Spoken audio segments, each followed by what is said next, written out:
আসসালামু আলাইকুম বন্ধুরা। তো আজকে চলে এলাম একটি গুরুত্বপূর্ণ নোটিশ নিয়ে, যেটা হচ্ছে মাধ্যমিক এবং উচ্চ মাধ্যমিক শিক্ষা বোর্ডের যে এইচএসসি পরীক্ষার সময়সূচি দেওয়া ছিল 30শে জুন থেকে। 30শে জুন বাংলা প্রথম পত্র হওয়ার কথা ছিল, কিন্তু এইখানে বিশেষ কারণে বন্যার খারাপ পরিস্থিতির কারণে কিন্তু পরীক্ষা পেছানো হয়েছে। এটা শুধুমাত্র ৩টা বোর্ডের ক্ষেত্রে। সকল বোর্ডের ক্ষেত্রে কিন্তু এখনো কোনো সিদ্ধান্ত আসেনি। তবে সিদ্ধান্ত আসতে পারে। বেশ কয়েকটি জায়গায়, যেমন রংপুরে বিভিন্ন অঞ্চল বন্যায় প্লাবিত হয়েছে, কুড়িগ্রামে প্লাবিত হয়েছে। তারপরে বেশ কয়েকটা জায়গায় কিন্তু বন্যায় বেশ কিছু অঞ্চল প্লাবিত হয়েছে। তো এখন এটা সম্পূর্ণ শিক্ষা বোর্ডের উপর নির্ভর করে যে শিক্ষা বোর্ড আসলে কী করতে যাচ্ছে বা কী করবে।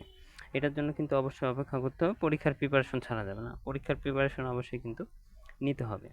যারা যেই সকল ৩টা বোর্ডের পরীক্ষা স্থগিত করা হয়েছে, এই বোর্ডের পরীক্ষাসমূহ কিন্তু শুরু হবে আবার ৮ই জুলাই থেকে।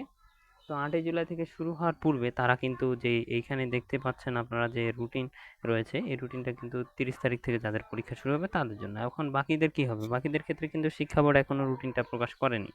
যেহেতু ৮ই জুলাই থেকে ৮ই জুলাই পর্যন্ত স্থগিত রাখা হয়েছে, ৯ জুলাই পরীক্ষা হবে। সেক্ষেত্রে তারা নতুন রুটিন প্রকাশ করবে। এখন নতুন রুটিন প্রকাশ করলে সেই নতুন রুটিন কিন্তু এখনও তারা কিন্তু দেয়নি। অবশ্যই তারা সময় অনুযায়ী কিন্তু দিয়ে দেবে। তাই প্রিপারেশনটা কিন্তু রাখতে হবে। এখন প্রিপারেশনের ক্ষেত্রে যেহেতু প্রথম পরীক্ষা যেহেতু এখানে বাংলা রয়েছে, যাদের পরীক্ষা পেছানো হবে সেক্ষেত্রে প্রথম পরীক্ষা বাংলা হওয়ার সম্ভাবনাটাই বেশি। তো সেইভাবে কিন্তু প্রিপারেশন নিতে হবে। এখন বন্যা কবলিত যে সকল এলাকা রয়েছে, যে সকল এলাকায় বন্যায় প্লাবিত হয়ে গেছে, এখন যদি পরীক্ষার পেছানোর কারণে তাদের কিন্তু একটা সুযোগ থাকছে যে আরেকটু প্রিপারেশন নেওয়ার। এবং যদিও মনে করি যে ওই সকল অঞ্চলগুলোতে প্রিপারেশন নেওয়াটা খুব দুষ্কর ব্যাপার, খুব কষ্টকর। তাই একটা বিষয় বলব যে যারা এখনও পরীক্ষা পেছানোর জন্য অন্যান্য বোর্ডের শিক্ষার্থীরা আন্দোলন করছে, তাদের বলব যে তাদের ভাগ্য যদি ভালো হয় তাহলে পরীক্ষা পেছাতে পারে, আর না হলে পরীক্ষা যথাসময়ে কিন্তু অনুষ্ঠিত হবে। এখানে একটা নিউজ আমি পেয়েছি যে বন্যা পরিস্থিতির কারণে সিলেট বিভাগে এইচএসসি মাদ্রাসা ও কারিগরি শিক্ষা বোর্ডের আগামী ৮ই জুলাই পর্যন্ত পরীক্ষা স্থগিত জারি করা রয়েছে। আগামী ৩০শে জুন থেকে পরীক্ষা শুরু হওয়ার কথা ছিল। বৃহস্পতিবার আন্তঃশিক্ষা বোর্ডের সমন্বয় কমিটির সভাপতি এবং ঢাকা মাধ্যমিক উচ্চ মাধ্যমিক শিক্ষা বোর্ডের চেয়ারম্যান অধ্যাপক তপন কুমার স্বাক্ষরিত পরীক্ষা স্থগিতের আদেশ জারি করা হয়। আদেশে বলা হয়েছে, সিলেট বিভাগের আওতাধীন মাধ্যমিক ও উচ্চ মাধ্যমিক শিক্ষা বোর্ড, সিলেট মাদ্রাসা শিক্ষা বোর্ড এবং কারিগরি শিক্ষা বোর্ডের অধীনে অনুষ্ঠিতব্য যে সকল পরীক্ষা রয়েছে, সে সকল পরীক্ষা কিন্তু আগামী ৮ জুলাই পর্যন্ত স্থগিত ঘোষণা করা হয়েছে। তো এখন এখানে একটা বিষয় আসবে যে বাকি শিক্ষা বোর্ডগুলোর কিন্তু অনেক শিক্ষার্থী ক্রোধে ফেটে পড়ছে কিন্তু, যে আমাদের পরীক্ষা পেছানো হোক।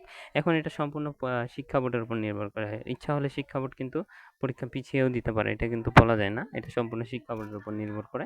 তো তাদের যে কমিটি রয়েছে, সেই কমিটিতে যে সিদ্ধান্তটা আসবে সেই সিদ্ধান্ত কিন্তু তারা বাস্তবায়ন করবে। এবং যেহেতু বাংলাদেশের বেশ কিছু অঞ্চল, যে সকল বোর্ডগুলোতে পরীক্ষা হবে সে সকল বোর্ডের অন্তর্গত বেশ কিছু অঞ্চল রয়েছে, সেগুলো কিন্তু বন্যার কারণে অনেক অঞ্চল প্লাবিত হয়েছে। তো এটা শিক্ষা বোর্ড অবশ্যই তাদের বিবেচনা করবে যে কি করা যায় বা কি সিদ্ধান্ত নেওয়া যায়। এই সিদ্ধান্তের জন্য কিন্তু অপেক্ষা করতে হবে, এবং পরীক্ষার প্রিপারেশন কিন্তু কোনো মতে ছাড়া যাবে না।